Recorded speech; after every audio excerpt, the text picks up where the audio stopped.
So I don't think you really need to see it. So I know her head's tilted down, so this kind of cranial mass shape that I start with is going to be tilted a bit, you know, instead of, you know, straight. Say if her head's going to be kind of 3/4-ish, usually it would be like that, and then kind of drape the front plane of the head, and then kind of connect the back of the head down into the jaw rhythmically that way. So we're going to take that idea and just kind of turn it a bit.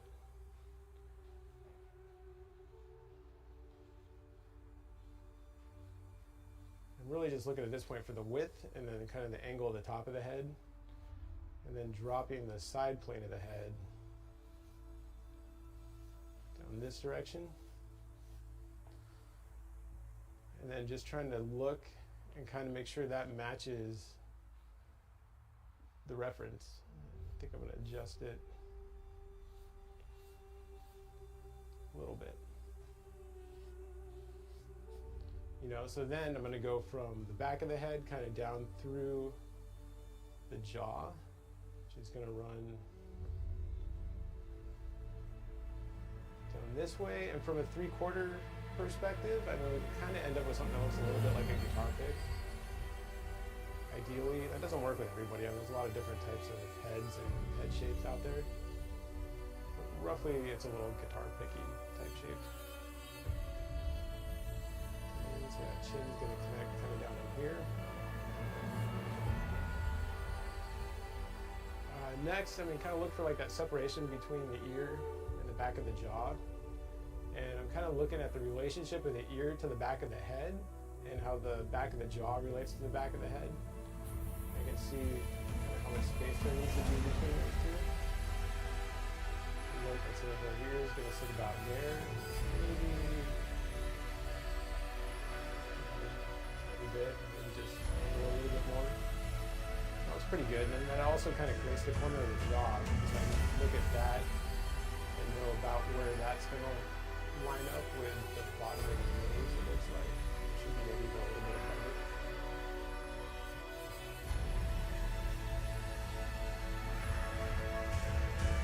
Pretty good. And then, you know, that ear's going to sit.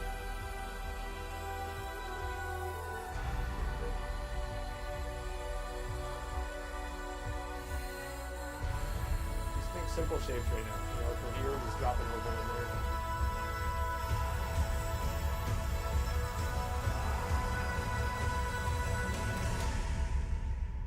And then quickly, I mean, you can add the center line in, and she's got her head tilted down again, so I mean, that center line is going to be tilted quite a bit. And you can kind of look up there, see how angled it needs to be. Probably not quite as much as I just made it angled. So it's going to sit probably about like that. And then I want to separate out the shape of the face from the hairline. You know, so I can look and just say, okay, I know the hairline is going to sit right about here. Maybe a little bit higher. Well, I don't know, it seems pretty close. And then her hair is covering her ear. So it's actually swooping over this direction. A little bit straighter that way. And then it's going to kind of come and swoop down that way.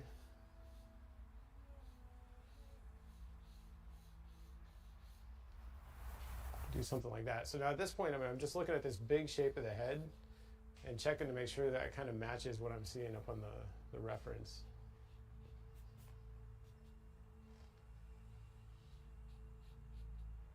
Come in and kind of find that part, like separation in the hairline. Your hair is going to kind of come back that direction. And I'd recommend at this point keeping the hair shape pretty soft. You know, you don't want a bunch of hard edges right away in the hair. You know, and then I can use a plumb line, you know, and just kind of look at where that hair is going to change direction. See what's directly below it, and it's about the corner of her chin. So I know from the corner of her chin I can come straight up and say, okay, that means her hair needs to come that way at that point.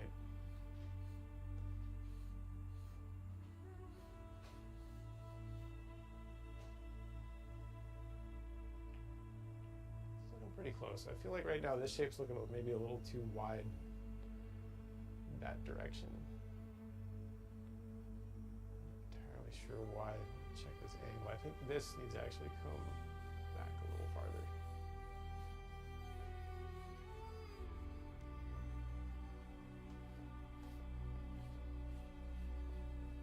So I mean, constantly get back from it and try and look at the whole thing and just make adjustments as you go if you need to. Yeah, it looks a little better. That's gonna bring this in a little bit. Make the width of that hair shape look more correct.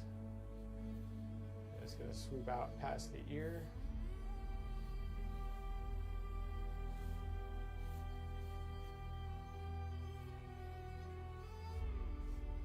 Kind of that way and then kind of back in.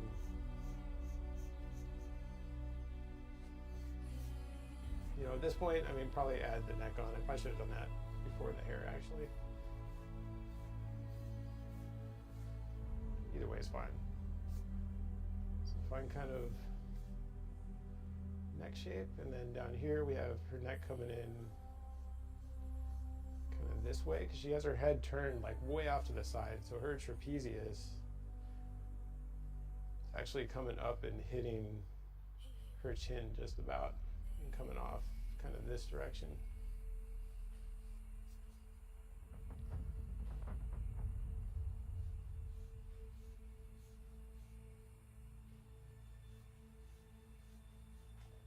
You know, and just stick with long sweeping lines, you know. I mean, everything I've done so far is either a C curve, an S curve, or a straight, and just kind of these long flowing lines that I'm trying to lock together as best I can.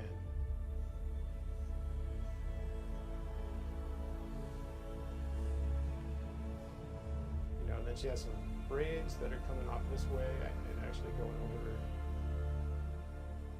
her shoulder.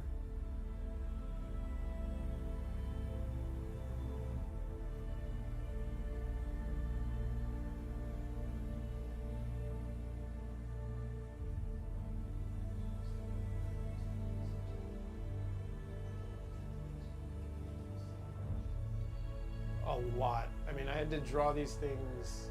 Oh, and I'll try and keep repeating the question because I don't know if you guys can hear it or not. I know last time I did this, that was kind of a problem. The question was how many times I had to draw all these rhythms and headways before they kind of became second nature. And the answer is many, many, many times. I mean, hundreds to thousands, maybe. You know,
draw these things. Oh, and I'll try and keep repeating the question because I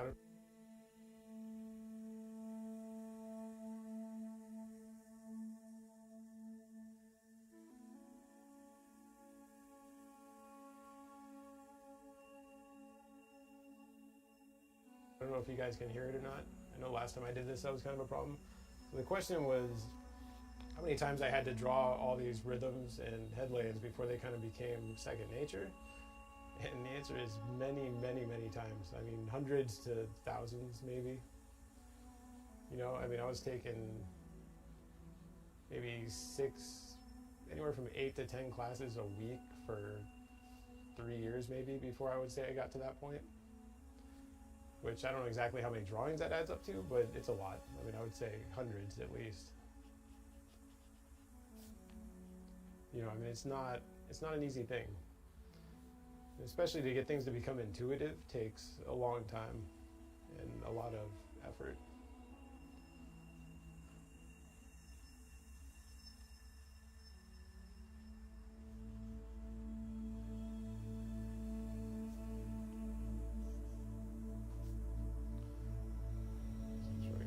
Shape on the end there. Okay, so next, I mean, we're going to break it into thirds, starting from the hairline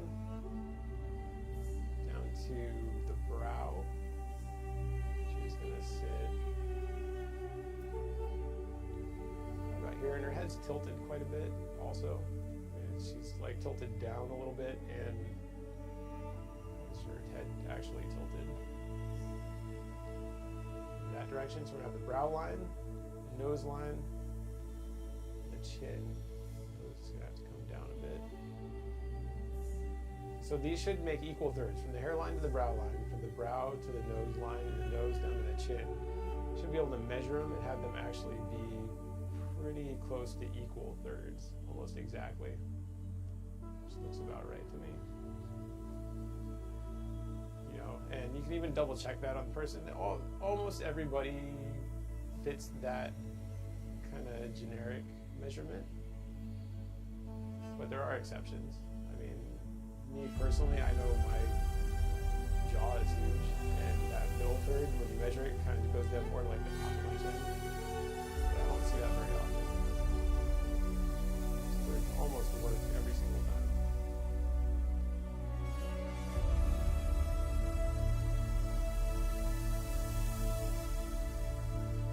Look for the inside of this eye socket, kind of in the outside of that keystone shape that kind of sits right in here. Same thing, kind of looking down at the inside of the eye socket. I'm looking for where that separation between eye socket and side plate sits. And then the outside.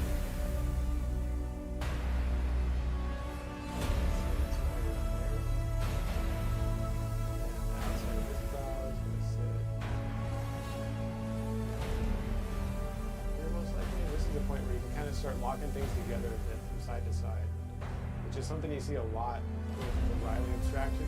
The Riley method in general is locking things together from side to side, so visually they're going to match up. And even though those lines don't end up in the finished drawing, they're going to help kind of create visual relationships between each side of the face and kind of help keep things symmetrical, I guess, and also help lead your eye around the drawing.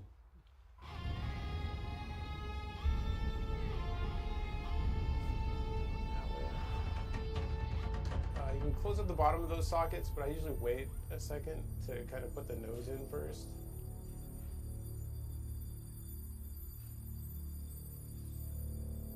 Come down that way and then down this way, and at first I'm ignoring any sort of, I don't know, cartilages or kind of contour that you might get in the nose, and just kind of simplifying and generalizing it a bit.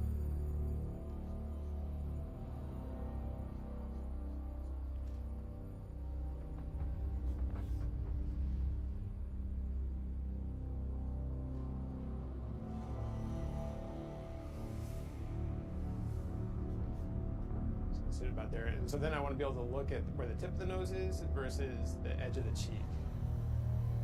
Make sure that space looks correct. See, this eye is going to sit right about in there. Her cheek, we're going to make sure works in relation to the nose.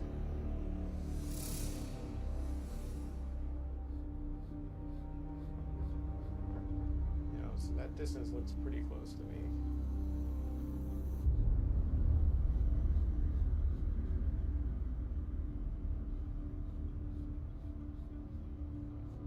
Again, I'm using plumb lines constantly to see what's either directly above something or directly across from something. I can tell based on where that nose connection point is, the chin's probably going to need to move this way just a little bit.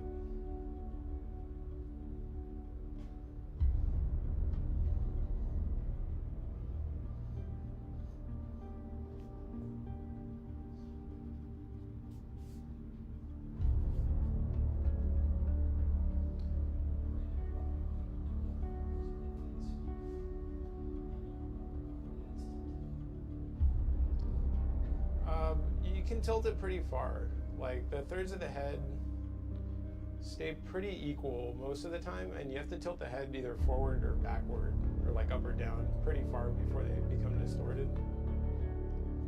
You know, but there is a point where they do start to become distorted.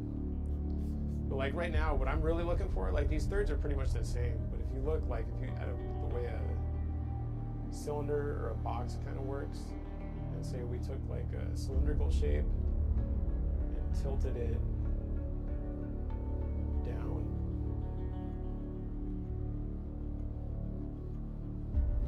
You know, it said, okay, here's our cylinder.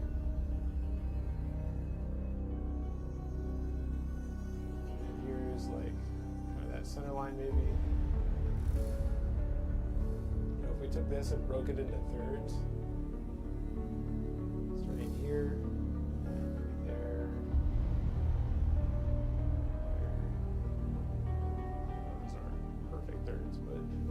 done.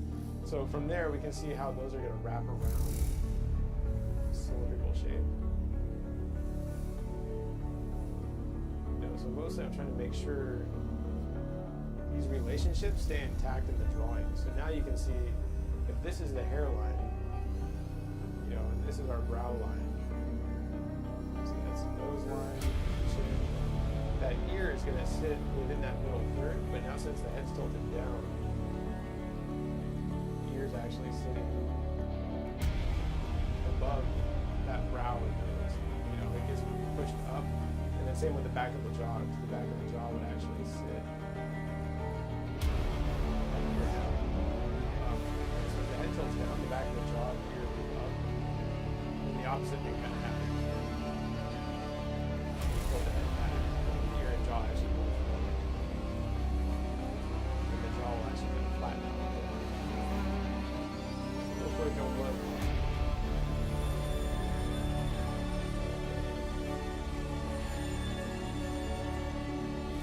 Separation of flames on the nose. Maybe we'll push the prevalent shape.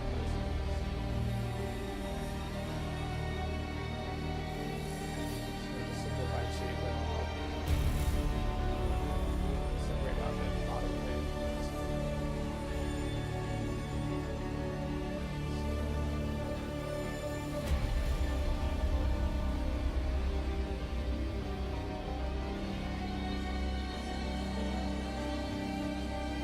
Take the bottom third, we can break that into thirds.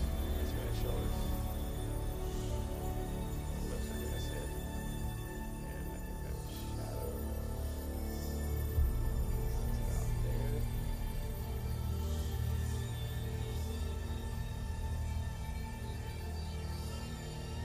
Just real quick, again, quick measurement. It's pretty close. So her.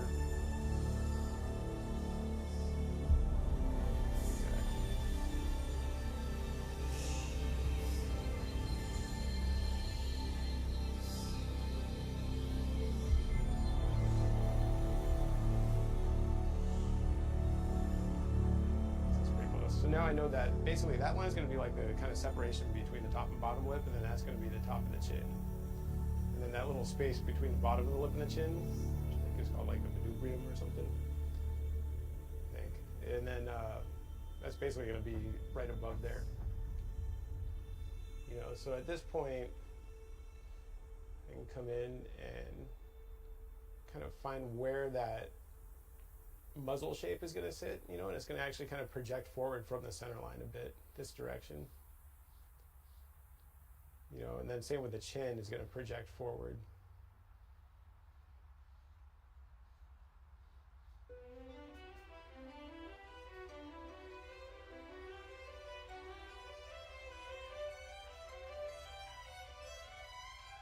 You know, and then she's got like a little bit of a smile going on. So lips, I think are going to sit about like that. You know, so at this point I can go back up. I mean, that's enough. I might throw in a line real quick just to help kind of line up where I think the tear ducts are going to go.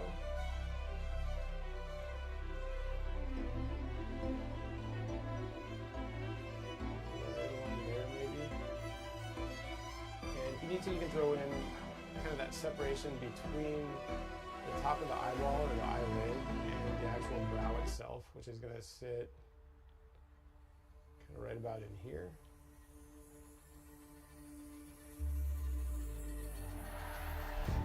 And then we'll get kind of that kind of inside plane of the brow, that kind of upper inside section. I don't describe it exactly, but there's like a little pocket above your eyeball. So it's right about it.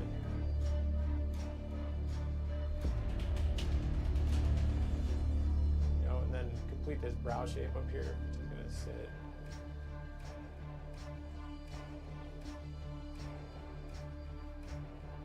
that direction. So that's enough. I mean, at this point, I think I can go in and start kind of blocking in some shadow shapes. I will come in and lighten it a bit.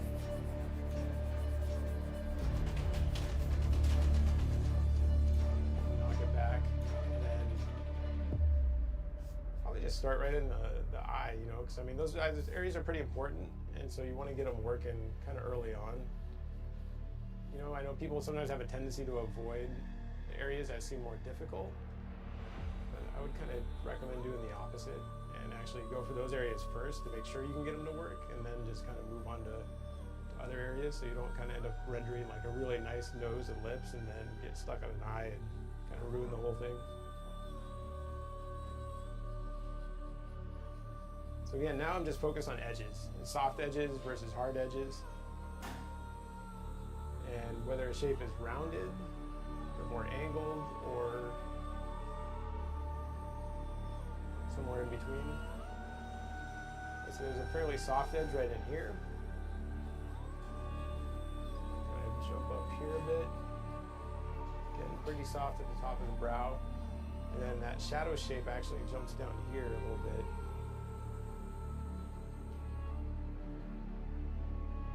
And then kind of comes and down that way. A bit of a harder edge. And then I'm going to look and say, okay, the eye is going to sit right about here. You can usually, in the model, kind of find a plane that parallels the nose and separates kind of the side plane of the nose from the cheek. Figure out exactly where that's going to sit. That should lead you up to the tear duct. So this eye is going to come up this way. Jump up.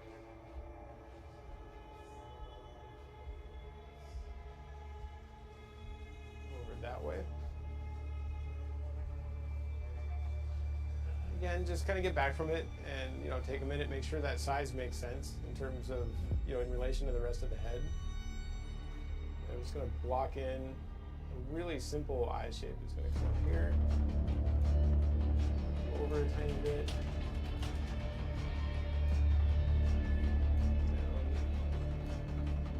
down, up. She's looking off that direction.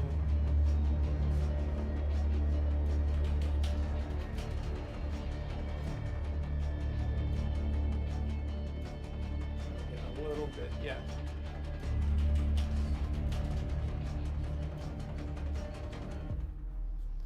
I mean, the point to move in from the lane or move on from the lane is tough. I mean, it depends on how far you want to take it and how comfortable you are with the whole process, and how intuitive it is, and how good you are at kind of visualizing the whole thing. But certainly, if you're newer to that process, I would take your time and take the lay-in as far as you can. You know, because I mean that's certainly going to help get everything lined up and in the right spot. And each part should kind of build on the part before it. But I don't know, it's hard to say. I mean, part of that's just personal preference. You know, I tend to take it farther, I think partly because I teach a lot, so I'm constantly showing people lay and stuff.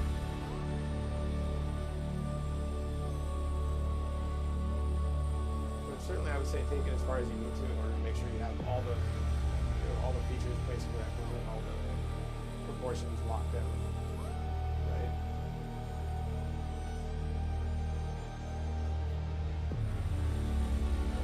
Shadows in this direction.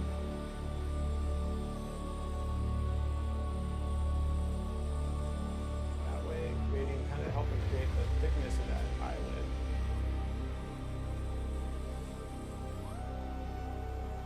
You know, I mean, eyes are difficult. I mean, I don't have time to explain everything that goes into eyes, but certainly, like in that, you know, in the head fundamentals class, we spent an entire week just talking about eyeballs and how they work and eye anatomy and all sorts of stuff.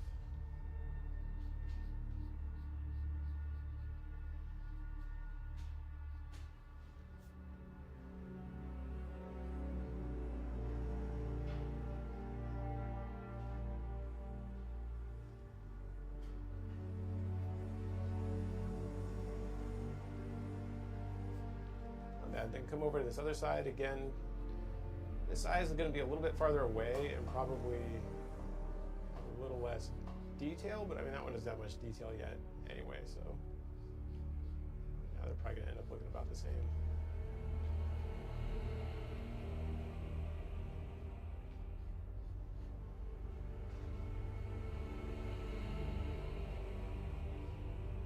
I mean, you can see how methodically these edges have to be created, you know, and you got to really actually take your time as much as you can. I think I'm going to bring this brow shape in a little bit.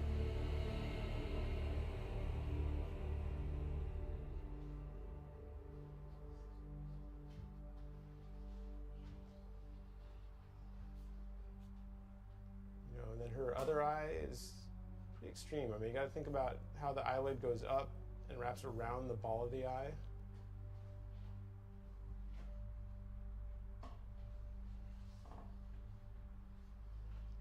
In that direction.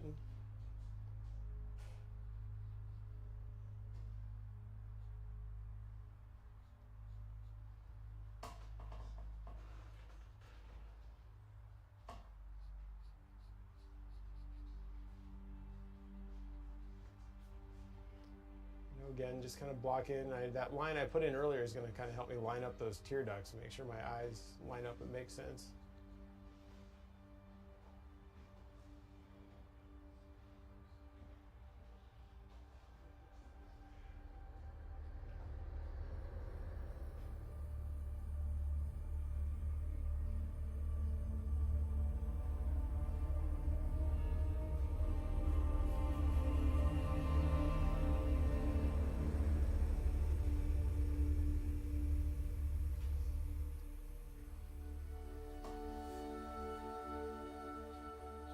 It's not bad. I mean, there's a lot of ways to do this. You don't have to go in and map everything. You know, like if you watch Eric draw, I mean, he's going to actually kind of mask things in more. Like when you watch Jeff draw, he's big on mapping. Eric would more just go and quickly just block in like these large shadow shapes everywhere and not worry quite so much about mapping, and then maybe go back and adjust edges more later on. You know, so a lot of that is just kind of personal preference. You know, but thinking about, okay, now I have a cast shadow, so that cast shadow is going to be a bit harder up near the object that's casting it. And then it's going to soften up a bit as it moves away from that object.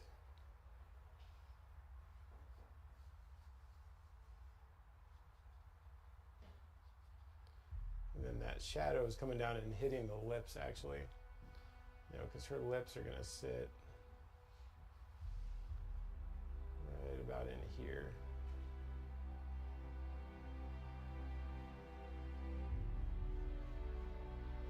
And then one thing that's kind of deceptive about lips is they actually have really soft edges. But since they have a darker local value and that local color kind of changes pretty quickly or abruptly, it makes them appear like they have harder edges than they really do. And then again, I'm gonna use a plumb line, make sure I have the corner of the mouth in the right spot, because I feel like it needs to come back a little bit farther maybe.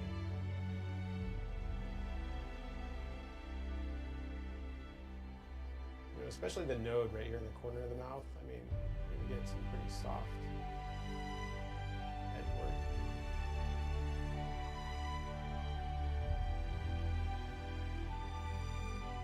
And then of course, harder edge underneath.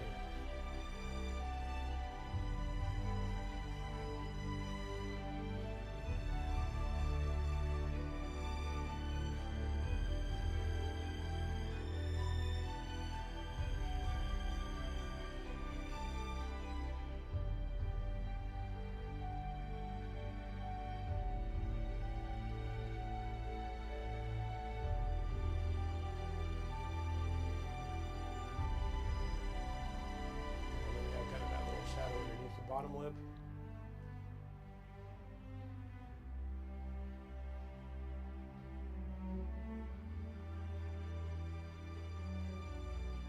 See down here, and then again, it's kind of like a little cast shadow, so it's going to be kind of firm down to maybe like a little bit of a hard edge down here. Not super hard because we're getting farther away from the light source at this point, so hard edges aren't going to be as hard as they are up here.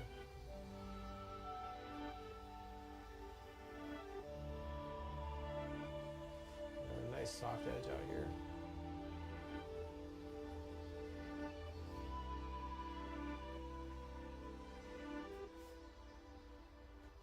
Then again, kind of get back and look at it a little bit. See if I can figure out.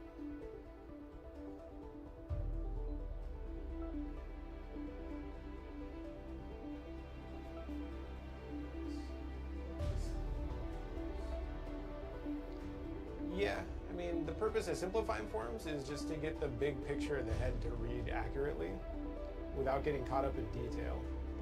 You know, and if you get caught up in detail too quickly, then you can kind of lose sight of that big picture.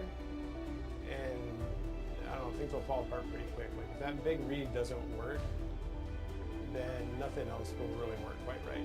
You know, like no amount of detail that you add to it will make it better. So partly that simplification helps you just kind of keep track of everything all at once. And hopefully get those big forms to read well and in a way that kind of locks everything together.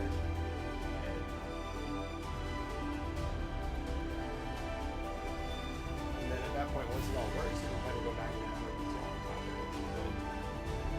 And I just know from experience, like if you don't have that big picture of it working correctly, and kind of that three-dimensional look to it at the two-value stage, then you will then do something bad to it. It's going to really help a lot.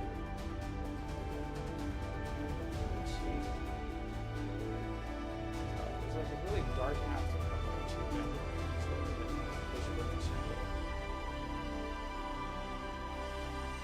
Probably a little bit more of like a dramatic look, but that's okay.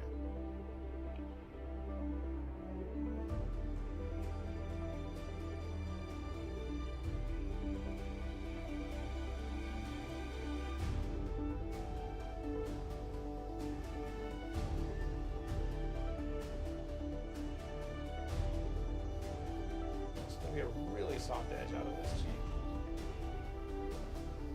Probably the softest edge in the whole drawing. It's going to kind of come down and match up with this kind of part of her cheek out here.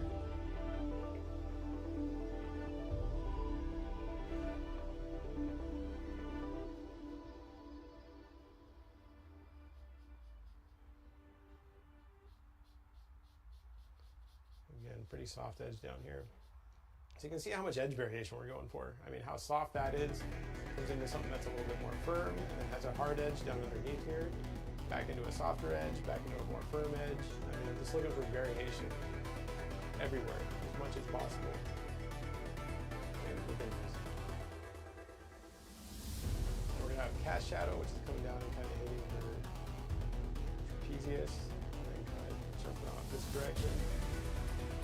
And cast shadows, I mean, they tend to have harder edges, but in this case, it's being cast from her head. So the object it's being cast from is pretty far away from her head. So I'm going to keep it pretty soft. So jump up here. Get this in this area.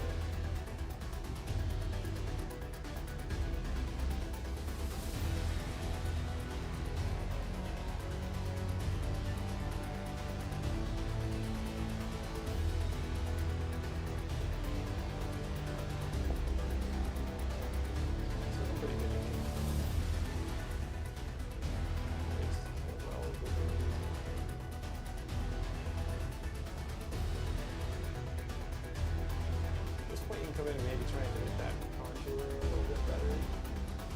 Man, you do not want to get caught up at contour too early. You know, just think simplified forms at first. You might get a little bit of this other side of her cheek, a little bit of shadow over here. But since I kind of blocked it over here, I kind of feel like I need to do it over here too. Shadow, right?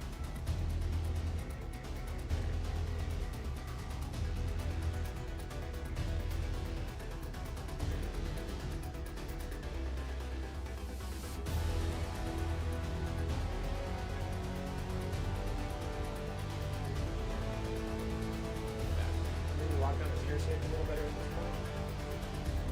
Again, I'm going to look the relationship between where her ear ends, her nose should end maybe about nostril level.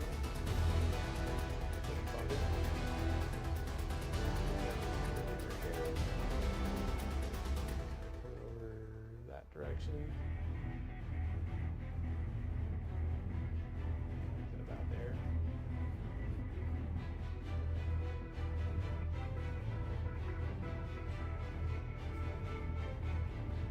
So I mean, at this point, we can go in and start filling this stuff in. And hopefully, we did it just a little bit right. Kind of end up with something that was kind of three-dimensional, but is only two values. Try to be really careful not to accidentally create a bunch of core shadows everywhere, which is pretty easy to do when you start filling this stuff in. You know, to end up with like a darker line, and I'll probably end up with a little bit of that somewhere, because it's kind of difficult to avoid.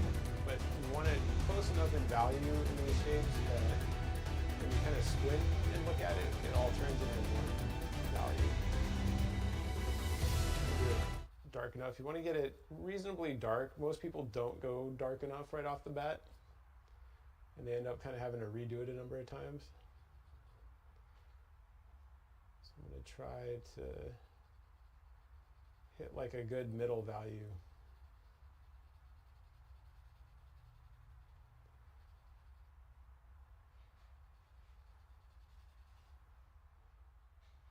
Shrink up that shape a little bit. There we go.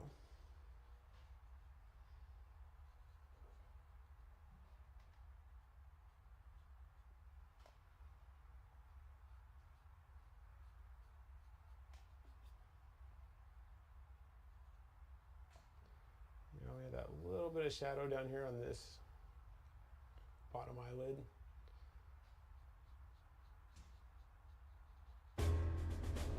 There, just so I kind of know where it goes, even though that's not really that much in shadow. You know, fill in this side.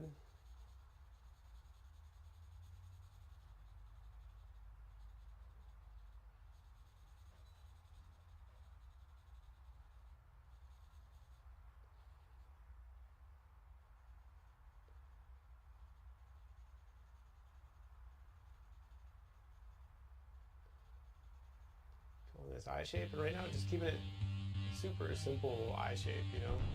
If later on though I'll go in and kind of find where exactly where that top plane of the eye versus that bottom plane of the upper eyelid, you know, and the top plane of the bottom eyelid, and kind of separate all those little parts.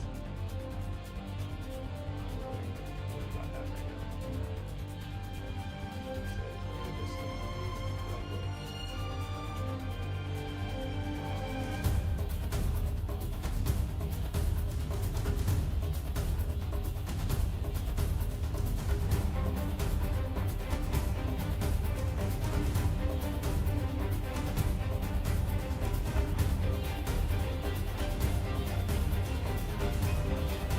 Just a little bit of bigger.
I'm screaming something to you, and there's something to me. Don't get the sign, don't get up. I'm screaming something to you, and there's something to me. 가란 말에 하나씩 내못하고 너와 깨어봐, really wrong. I still don't know how to escape from this feeling. But I don't know what I really want. I still don't know how to escape from this danger of the night. Break your stereotypes, whatever they say. You never stop believing yourself. Brave the invisible world. You know that it's true. You can find a new way.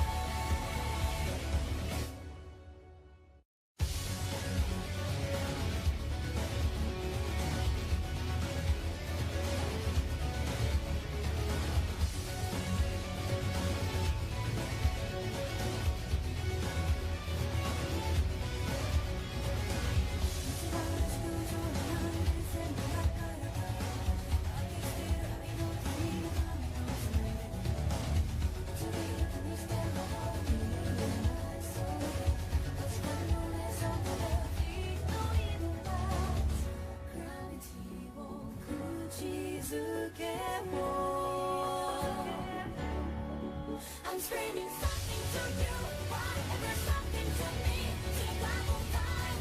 Don't get the sign, don't get up. I'm screaming something to you, and there's something to me. 가란 말에 하나씩 내못하고 너와 깨어봐, really wrong. I still don't know how to escape from this feeling. But I don't know what I really want. I still don't know how to escape from this danger of the night. Break your stereotypes, whatever they say. You never stop believing yourself. Brave the invisible world. You know that it's true. You can find a new way.